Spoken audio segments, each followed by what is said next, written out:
Ya, bertemu lagi bersama saya Hendara di channel saya Hendara Komik ya. Ini saya mau melanjutkan video saya yang kemarin kan. Di sini bukan video komparasi, saya punya HP-nya, saya pegang, saya bandingin, jejerin kameranya, bukan. Jadi buat kalian yang berpikir seperti itu, monggo silahkan di skip videonya. Kasihan nanti kuota kalian berkurang sia-sia karena ini bukan video komparasi. Tapi ini adalah video orang yang punya budget, punya THR, tapi cuma mampu belinya satu HP aja. Jadi saya harus benar-benar memilih, saya benar-benar harus menembakkan peluru THR saya ini ke HP yang benar-benar tepat. Dari antara pilihannya ada dua yang saya bahas di video ini, ada di iQOO Z7 yang hari ini udah rilis, harganya juga udah keluar, dan Redmi Note 12 Pro 5G. Nah, ini udah agak rame nih ya, saya lihat di kolom komentar fansnya iQOO mulai bermunculan, dan ini seperti orang-orang yang apa ya, seperti Mi Fan yang lama yang tidak terpuaskan oleh Xiaomi pada ke iQOO Z7 gitu kan. Nah, lalu bagaimana nih? Saya akhirnya memutuskan untuk membeli apa nih? Membeli Redmi Note 12 Pro atau iQOO Z7. Di sini saya belum membeli apa-apa, nggak ada barangnya sama sekali. Jadi ini akan saya sharingkan pemikiran saya yang mungkin relate sama kalian. Saya kemarin kan udah lihat ya launchingnya Redmi Note 12 Pro. Beberapa udah di-review, udah dilihat. Ya, saya kurang srek dengan kameranya sih. Kalau perekaman videonya, apalagi yang banyak sih YouTuber juga bilang waktu nge-review emang perekaman videonya ini emang butuh perbaikan.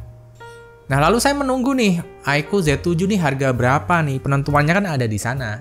Karena saya mikir kan ini iQOO Z7 ini pakai chipset Snapdragon seri 778, 782 yang udah dinaikkan ya dari 778, ada OIS.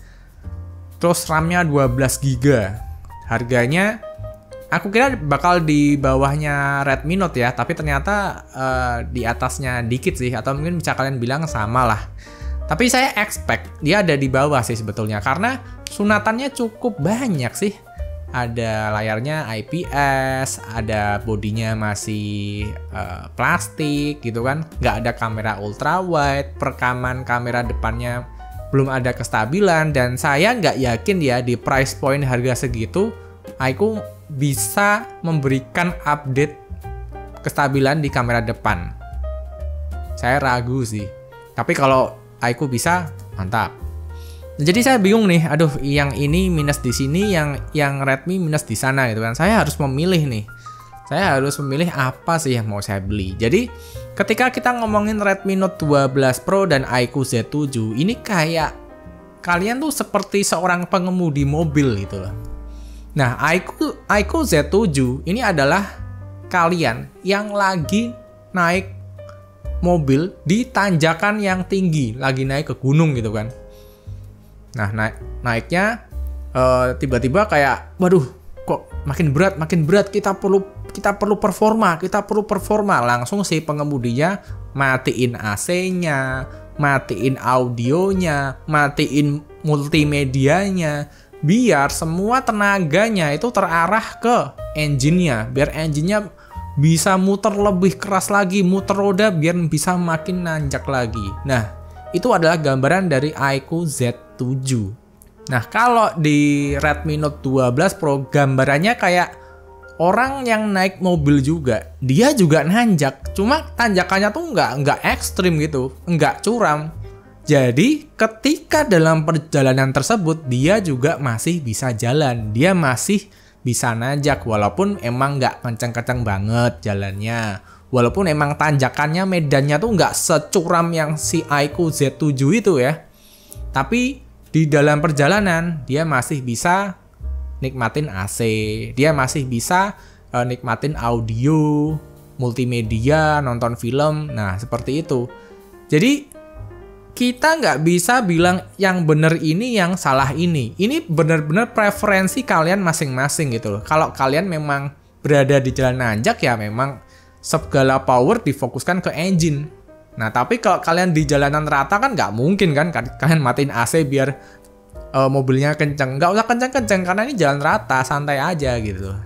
Jadi Ya pada akhirnya ya iQOO Z7 ini adalah sebuah smartphone yang bener-bener performa oriented. Apalagi chargernya 120 watt, pasti banyak yang penasaran. Nah kalau Redmi Note 12 Pro ini dia lebih all-rounder. Ya mungkin performanya nggak setinggi iQOO Z7 jelas. Mungkin dia RAM-nya nggak sebanyak iQOO Z7 jelas. Mungkin multitaskingnya bakal tidak sekuat iQOO Z7 dengan RAM 16 GB. Yes, tapi ya itu kebutuhannya berbeda.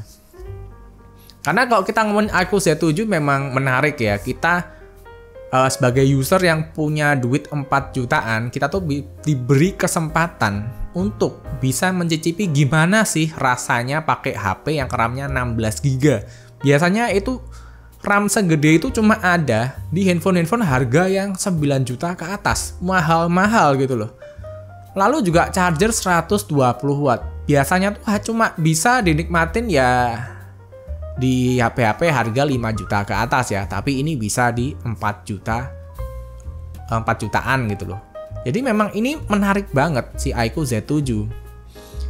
iQOO Z7 ini serasa kayak apa ya? Kayak Poco X3 Pro tahun 2023. Jadi beneran yang penggila spek pasti wah tersenang banget lah lihat iQOO Z7. Nah, lalu saya ambil yang mana nih? Saya ambil yang Redmi Note 12 Pro atau iQOO Z7.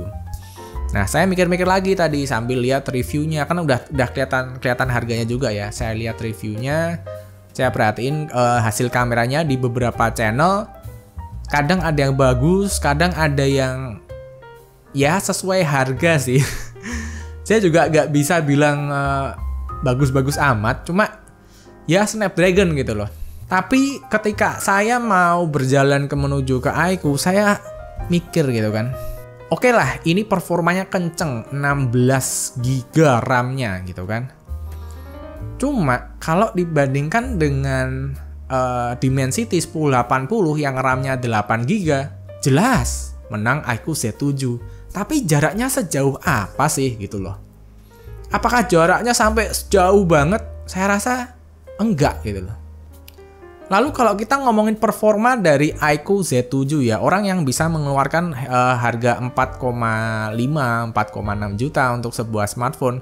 Kalau kalian, ini pikiran saya ya, ini pikiran saya pribadi ya. Kalau kalian bisa ngeluarin duit untuk handphone harga 4,5 juta yang performa oriented tadi dengan mengorbankan segala macam, kenapa kalian tidak mencoba melirik handphone-handphone tahun lalu yang pakai Snapdragon 870 dengan RAM 8 GB. Itu ada di Realme GT Neo 3T, ada di Poco F4 gitu kan. Oke, RAM-nya memang nggak sebanyak ya si iQOO Z7 yang 16 GB. Gila sih, 2 kalinya itu kan. RAM-nya tuh 16 apa 12 sih? Saya kok lupa. Sorry. RAM-nya 12 GB. Maaf, saya salah ngomong dari tadi ya. Nah, jika dibandingkan ya dengan iQOO Z7 dengan handphone-handphone yang RAM-nya nih ada di 8 GB dengan chipset Snapdragon 870, tetap aja kalah. Tapi dengan nambah budget sekitar sejutaan ya, sejuta pas ya. Kalian tuh bisa dapat layar AMOLED, bro. Untuk beberapa seri malah ada juga yang bodinya kaca, ada kamera ultrawide, perekaman kamera depan juga stabil, dan hasil fotonya lebih reliable gitu loh. Ini yang membuat saya jadi kayaknya iQOO Z7 enggak dulu deh. Dan saya lebih condong, sorry to say, untuk penggemar iQOO Z7, saya akan lebih condong ke Redmi Note 12 Pro. Oke, chargernya kalah, jumlah RAM-nya kalah, tapi ya kalau ngegame juga buat saya pribadi feelingnya nggak akan beda banyak gitu. Apalagi kalau kita ngegamenya cuma MLBB, PUBG gitu kan. Kalau Genshin oke lah, mungkin memang lebih kerasa di iQOO Z7 ya. Tapi sejauh apa gitu loh? Apakah sejauh itu gitu loh? Dan buat saya memang RAM 8 GB ini sweet spot gitu, nggak ada yang dikeluhkan dari RAM 8 GB kayaknya. Kecuali kalau RAM-nya 4GB ya. 8GB udah cukup. Dan di Redmi Note 12 Pro saya masih dapat kamera ultrawide, bodi kaca yang tentu feeling premiumnya bakal jelas. Lalu layar AMOLED ya. Aduh, sorry ya, gara-gara Redmi Note 10 ini udah bikin gebrakan lah pakai layar AMOLED ya, dan sampai sekarang nggak mau balik lagi pakai layar IPS. Saya jadi sanksi gitu. Apakah saya sanggup memakai layar IPS lagi gitu kan? Jadi di sini pilihan saya jatuh ke Redmi Note 12 Pro. Ya, mungkin mungkin kalian yang mengharapkan saya bilang iQOO Z7, kalian akan kecewa. Tapi buat saya pribadi ya, buat kalian yang memang mencari performa oriented dan kalian ingin merasakan experience RAM 12GB dan charger 120W, aku rasa iQOO Z7 pasti akan memuaskan kalian. Karena memang ada kok orang-orang yang performa oriented sekali. Kayak saya dulu sangat performa oriented. Saya nggak peduli layar AMOLED, saya nggak peduli bodi kaca. Buat apa? Yang penting kencang gitu kan. Nah, cuma karena seiring waktu berjalan gitu kan, umur saya juga bertambah, dan saya juga nggak mampu main game berlama-lama. Saya takut performa kencang dari iQOO Z7 ini mubazir di tangan saya. Saya udah pernah bahas gitu, karena saya ada masalah leher ya. Kalau saya mainnya terlalu lama gitu kan, apalagi sambil tiduran, ini lehernya bakal sakit dan itu sangat mengganggu sekali. Dan ya itu karena faktor umur kali ya. Jadi di sini saya mungkin lebih mencari yang lebih balance gitu. Dan saya juga jujur aja, saya penasaran nih. Ini kameranya si Redmi Note 12 Pro nih kalau dijejerin sama Xiaomi 12 Lite bakal kayak apa gitu loh. Bakal sejomplang apa. Dan saya rasa iQOO Z7, Redmi Note 12 Pro jika di-compare dengan Xiaomi 12 Lite, ini hasil kameranya bakal bagus Xiaomi 12 Lite. Kamera ya, bukan performa. Jadi buat kalian yang mungkin di kolom komentar ada yang ngomong, "Bang, comparein bang iQOO Z7 sama Xiaomi 12 Lite." Atau comparein Redmi Note 12 Pro 5G sama iQOO Z7. Jawabannya udah ketebak sebetulnya. Mungkin kalian nggak puas ya kalau nggak ada komparasinya ya. Tapi ya pegang ya omongan saya ya. Pasti jawabannya satu. Seperti yang saya sebutkan di depan. Buat kalian yang gamer oriented, performa oriented, spek oriented ya, iQOO Z7. Tapi buat kalian yang suka penggunaan yang all-rounder, kamera ultrawide ada, hasil foto yang lebih reliable, ya Xiaomi 12 Lite. Pasti jawabannya seperti itu. Jadi segitu aja videonya. Terima kasih ya buat teman-teman yang udah nonton dari awal sampai akhir. Saya ucapkan terima kasih dan sampai bertemu di video berikutnya. Di sini bukan berarti kalian yang pilih iQOO Z7 salah ya. Ini memang ya itu, kita ada di medan yang berbeda. Kalian butuh engine yang tinggi buat nanjak kenceng. Nah, saya juga nanjak tapi nyantai aja, nggak usah tinggi-tinggi karena saya nggak ada di gunung. Tapi kalian ada di gunung. Begitu ya.